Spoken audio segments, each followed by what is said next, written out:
ভাই, এটা কি সত্যি আমাদের জেলা চুয়াডাঙ্গা? কাছ থেকে দেখার পর আমি বারবার বিমোহিত হচ্ছি।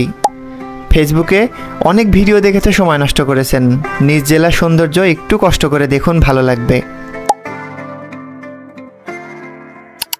আসসালামু আলাইকুম। চুয়াডাঙ্গা জেলা ভ্রমণের প্রথম পর্বে আপনাদেরকে স্বাগতম জানাই। প্রথমেই ধন্যবাদ জানাতে চাই আমার জেলার মানুষগুলোকে, সাথে বাংলাদেশের আর অন্যান্য জেলার কৌতূহলী মানুষগুলোকেও, যারা এত ভালোবেসে আমার ভিডিওগুলো দেখছেন। তাদের প্রতি আমি কৃতজ্ঞ। প্রবাস থেকে যে ভাইয়েরা সুন্দর সুন্দর মতামত জানিয়ে আমার কাজের উৎসাহ বাড়িয়ে দিচ্ছেন, তাদের প্রতিও আমি কৃতজ্ঞ। আজকে আপনাদেরকে দেখাবো চুয়াডাঙ্গা জেলার দামুড়হুদা উপজেলার একটি ইউনিয়ন পরিষদ, যেটা কুরুলগাছি ইউনিয়ন পরিষদের পাশের ইউনিয়ন, কার্পাসডাঙ্গা ইউনিয়ন পরিষদ, যা চুয়াডাঙ্গা জেলার আরেকটি সীমান্তবর্তী ইউনিয়ন। আমার মনে হয় চুয়াডাঙ্গা জেলার একমাত্র এই ইউনিয়ন থেকেই খুব কাছ থেকে ইন্ডিয়ার জীবনযাপন দেখা যায়, ইন্ডিয়ার মানুষের সাথে কথা বলা যায়। তার কাটা ছাড়া দুই দেশের মানুষের জীবনযাপন ছাড়া আরও অনেক কিছুই দেখা যায়।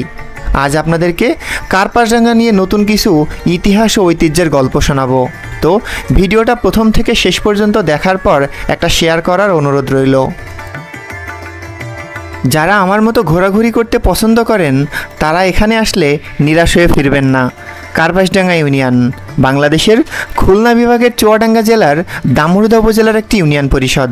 এটি 36.26 কিলোমিটার বা 14 বর্গমাইল এলাকা জুড়ে অবস্থিত এবং 2001 সালের আদমশুমারি হিসাব অনুযায়ী এখানকার জনসংখ্যা ছিল প্রায় 41,086 জন।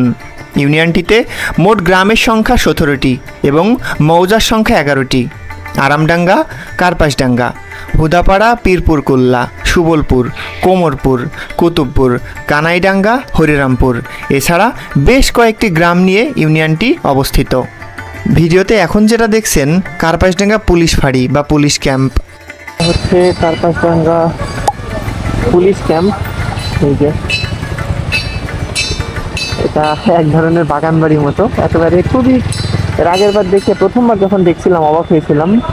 এটা হচ্ছে পুলিশ ক্যাম্প কার্পাসডাঙ্গা, গ্রামীণ পরিবেশের মধ্যে, মানে খুবই সুন্দর। বিভিন্ন ফল গাছ কিন্তু এখানে আছে, কাঁঠাল গাছ আছে, আম গাছ আছে, ভালো লাগছিল।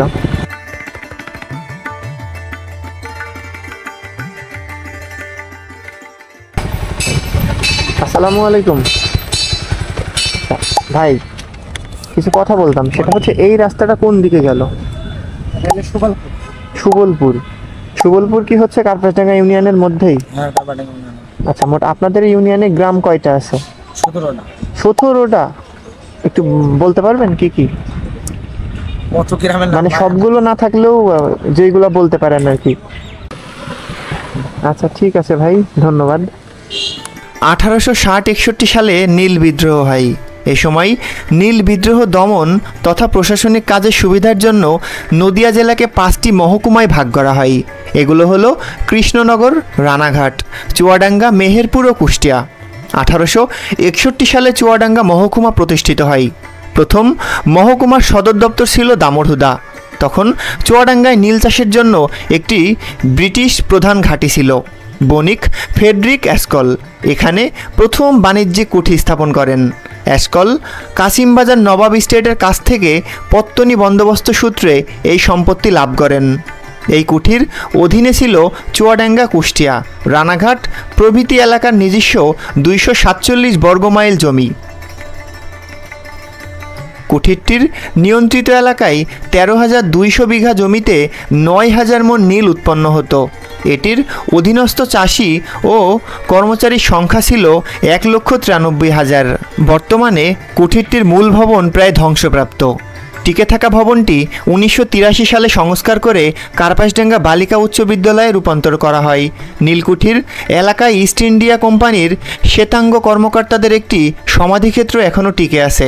এবার আপনাদেরকে নিয়ে যাব চুয়াডাঙ্গার খুবই গুরুত্বপূর্ণ একটি নিদর্শন দেখাতে, যেটা কাজী নজরুল ইসলামের আটচালা ঘর নামে পরিচিত। বাবুদের তাল পুকুরে, হাবুদের ডাল কুকুরে, সে কি বাস করলে তারা, বলি থাম একটু দাঁড়া। কবিতাংশটি আমাদের জাতীয় কবি কাজী নজরুল ইসলামের লিচুচোর থেকে নেওয়া। এটি চুয়াডাঙ্গার মাটিতে বসে লিখেছেন বলে ধারণা করা হয়। তিনি রাজনৈতিক বা লোটোর দলে বাংলাদেশ সহ বেশ কয়েকটি স্থানে এসেছেন। ময়মনসিংহ, ত্রিশাল সহ কুমিল্লা, খুলনা, যশোর, বরিশাল বা চুয়াডাঙ্গা উল্লেখযোগ্য। তিনি এসব স্থানে অনেক সাহিত্য রচনা করেছেন। খ্রিস্টান পল্লী বা মিশন পল্লী বলে এটা, কিন্তু এই জায়গায়। আর এই দিকে হচ্ছে একটা বাড়ি ছিল, সেটা হচ্ছে যে আটচালা ঘর, যেটা এখন মুছে দিয়েছে নামটা, কবি নজরুলের আটচালা ঘর। ওই যে লেখা আছে, যদিও অস্পষ্ট বোঝা যাচ্ছে না, তো ওইটা কিন্তু এখন মুছে দিয়েছে। কার্পাসডাঙ্গা বাজার পার হয়ে এসেই সামনে। আমি বাইরের থেকে আপনাদেরকে একটু দেখানোর চেষ্টা করি।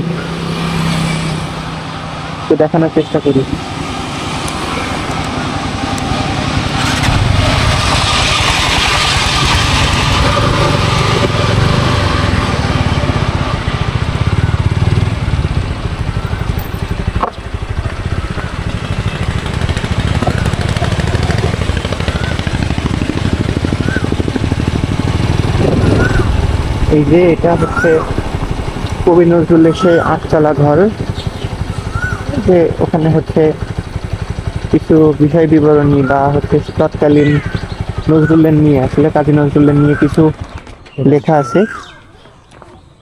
আচ্ছা, এটা হচ্ছে বাসা বাড়ি। হ্যাঁ, এখানে প্রবেশ করার দরকার নেই, তুমি এমনিতে কিছু ছবি তুলে রাখো।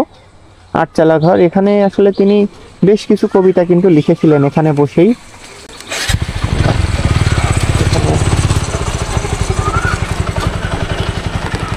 যাই,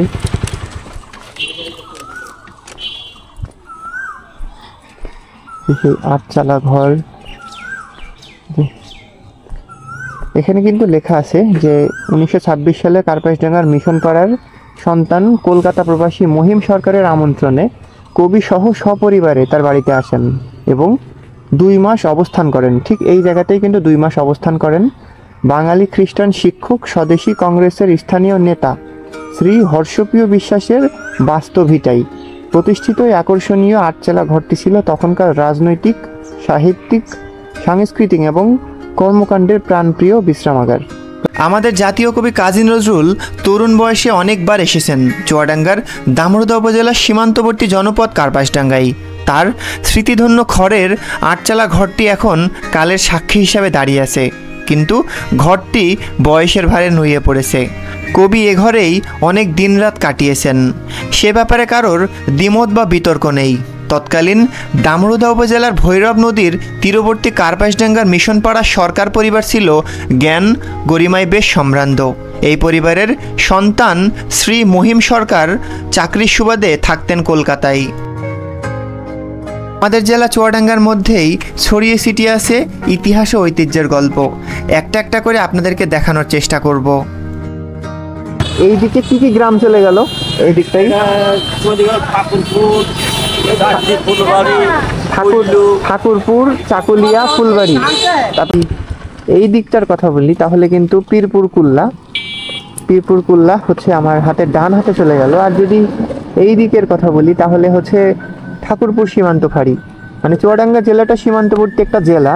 আপনি যদি একটু এদিক ওদিক যান, মোটামুটি 5-7 কিলোমিটারের একটা ব্যবধানেই আপনি ইন্ডিয়ার একটা ফ্লেভার পাবেন।